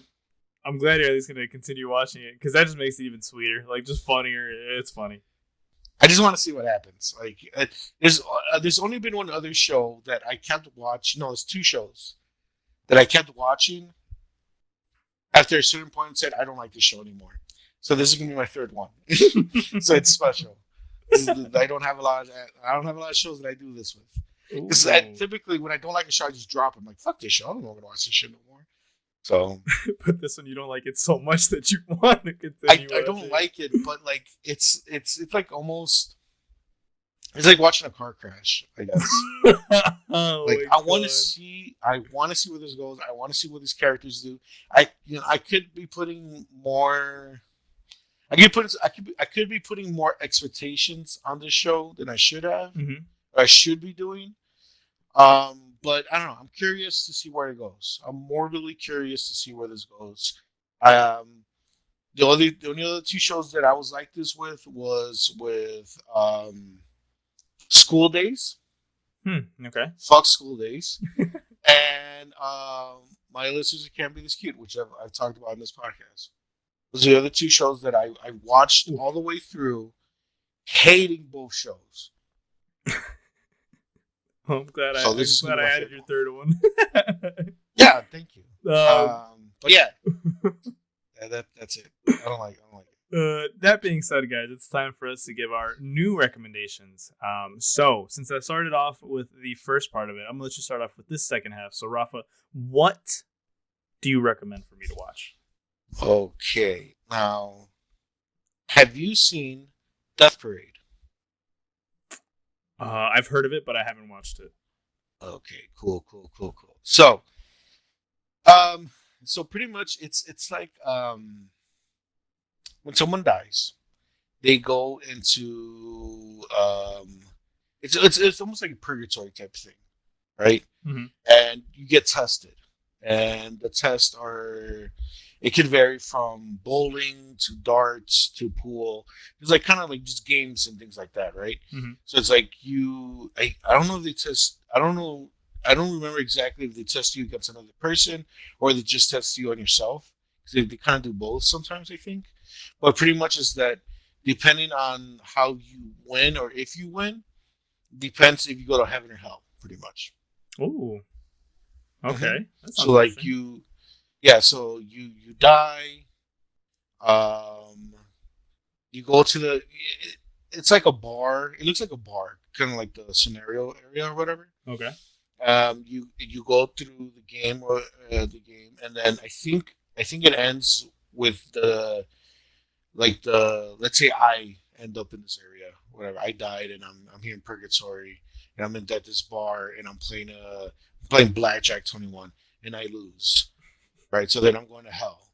So then, I think the way I remember it, it's been a while since I've seen it, but I think you walk once you lose or win, you go into the elevator, and then the elevator either goes up or down depending where you're going. I think that's how it goes. Yeah, it's so pretty much what happens is that there's the main characters. There's 2 main characters. There's the guy who runs the bar purgatory bar thing. The dude with white hair. He runs a test, and there's a girl with purple hair. And she's like she's there, but she's not really there technically, or some shit like that. Like she's kind of like out of the loop almost. Mm-hmm. Like she died, but like she's not. They're not doing a test on her. Like she's kind of just like stuck there in a sense. Okay. She's like stuck in purgatory, and then you pretty much you should just watch and see, like, you kind of find out why she's stuck there and stuff like that. So it's a really cool, interesting anime, really out there anime. Just the way you kind of think of heaven, hell, and purgatory and stuff like that. There is, I don't know if you ever get far enough into the show, but there's a bit of a red flag, or not really a red flag, but it's like something that happens with a certain character or two, and they really don't explain it, and I'm just like, how does that work? Like, it kind of it knocked a few points off for me. Okay. For, like, the story wise, because it's like they explained it a certain way, and then this other character did something else, and it didn't really make much sense. But it's not enough to really like fuck up the whole show. It's a really fun show. The opening is badass. It's another great opening right here. Okay. Another really good opening. So hopefully you enjoy it. I think it's a lot of fun, and it's a really, really cool anime. Okay. Yeah, I actually just looked at the card art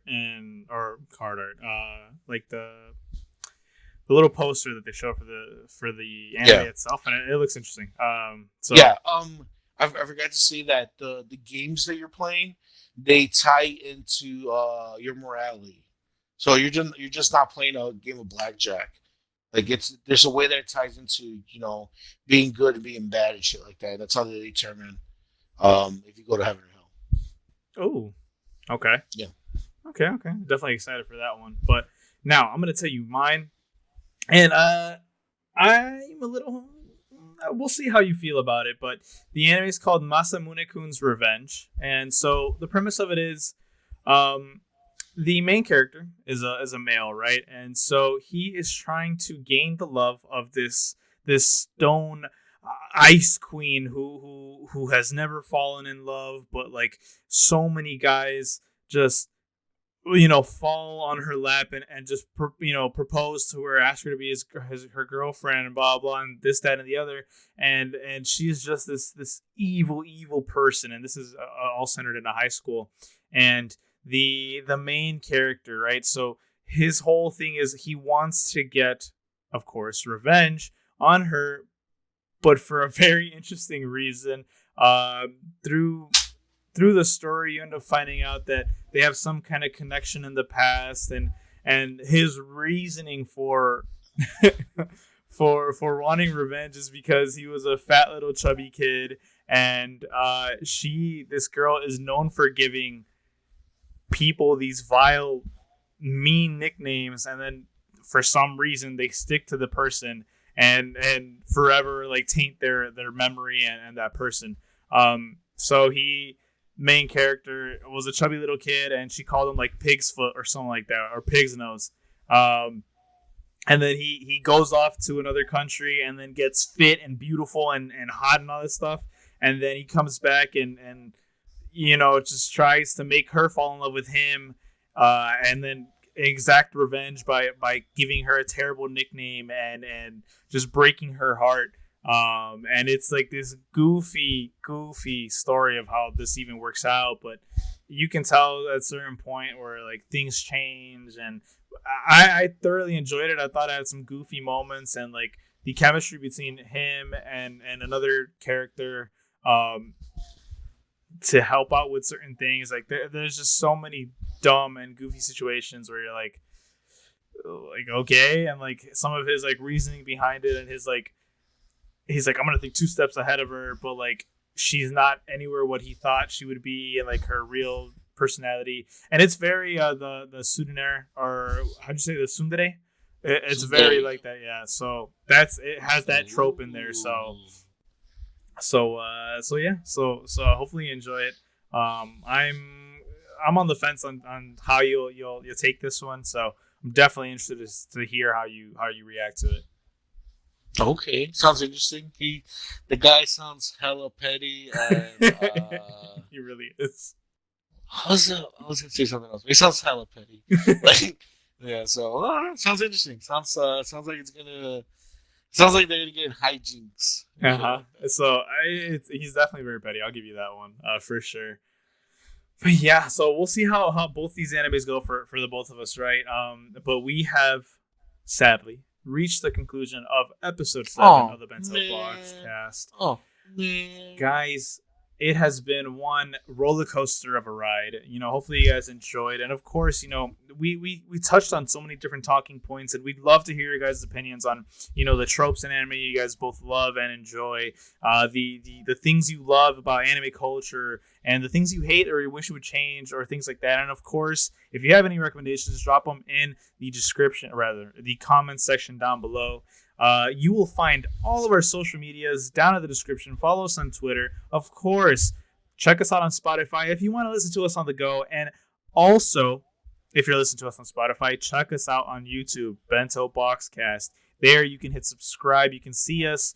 You can see the amazing GIF art that our editor created for the Bento Boxcast. Eventually, once Rona's, done and dusted, we'll try to get you some live, better, cooler version of the Bento Boxcast. We'll upgrade. We'll get it there. But for now, you guys just get to enjoy that beautiful GIF of the cherry blossoms falling on our logo. That also being said, guys, hit the bell, because guess what, Rafa? YouTube doesn't notify you when we post. What? If you don't subscribe and you hit the bell. So, of course, hit that bell button. You get us in that inbox and say, hey, you know what? Bento Boxcast uploaded a new episode. And, of course, we come out, as you should know by now, every Friday morning before 10 a.m. Eastern. We are definitely trying to hit that early upload so you can get it right away, so you can go and do your thing and listen to it whenever you want on the go, and of course on YouTube as well. So, any final messages for the people out there, Rafa? Just really quickly, I want to say, we talk a lot of shit about them, but just shout out to Alex and John at the Geek Jar 2000, the Playing Pod with Alex and John, where they talk about video games, pop culture, stuff like that. Awesome podcast. They come out every Monday. Go check them out. Also, Hector, I don't know if you know, but Alex and John and our friend Nathan started their own printing company, right? Yes, a shirt printing company. Yeah. Yeah, so they're called 3UP. I just want to give them a shout out, because these guys have been hard at work for almost a damn year trying to get this shit going. They just put out their first design. You guys it's really nice. It looks really fucking nice. Shout out to Nathan to make that design. We all, Hector, some of our friends, we already bought our shirts. Already got them. So I'm waiting in the mail. I'm waiting, bro. I'm sitting by the mailbox. Gonna get here. Exactly, dude. I'm waiting for my shirt to get here. But no, these guys you can tell these guys are putting a lot of hard work into their business, and I just want to give them a shout out. Of course. If you guys are interested, go ahead and check out their first design, or if you guys need some custom tees made, you guys can hire them, give them some business, man. These guys make awesome work, handmade. They don't have like quality, all these machines, and they don't got no a sweatshop in China and shit. No, these guys do it themselves. Y'all hear me? They do it themselves. 3 dudes. They put a lot of hard work into this type of shit. So go check them out, man. Like they for sure deserve the praise they're getting. And just to be clear, guys, it is the Unidos design. It comes in gray, white, and pink, with the design on top and the little splash logo of the 3UPs. And it is, as of this day, recording, right? So I believe you guys are going to get it on, the upload's going to be on Friday, so the 17th of July. You guys are going to have only a few days left to order these. So if you guys hear this and say, you know what, limited series. One time only going to come out, so for sure, so this is get it. Yes, yeah. So if you guys want to pick one up, because this is going to be like one of those like super rare shirts, or like because it's limited, right? So I don't think they're gonna throw this. I don't know what the fuck their plan is. I mean, I'm just an outsider looking in, but like I'm pretty sure that's gonna be one of those like designs where they don't bring it back anymore, or like maybe they bring it back for like 10-year anniversary or something like crazy shit, right? So like, no, yeah, for sure. It's a beautiful shirt, awesome design. Jump on it when you still can before they take it off the store. Because once it's gone, it's gone. Exactly. So pretty much. Again, thank you guys so much for watching or listening as well, of course. And for sure, go check those guys out. All the links are going to be in the description down below. So definitely click those links and get what you guys got to get and subscribe to what you guys got to subscribe, of course. So again, thank you guys so much. Have a great rest of your day, your evening, your night, whenever you guys are listening to this. Thank you guys so much. Weekend, baby. Yes, sir. Be safe out there. Wear your masks. Fill out your census if you're old enough for that. What else? That's about it, right? Oh. Yeah, gotta be progressive out there. Oh, one last thing. I just want to say one real quick. Fuck Alex. And that's it, guys. We'll catch you guys later. Bye-bye. Bye, everybody.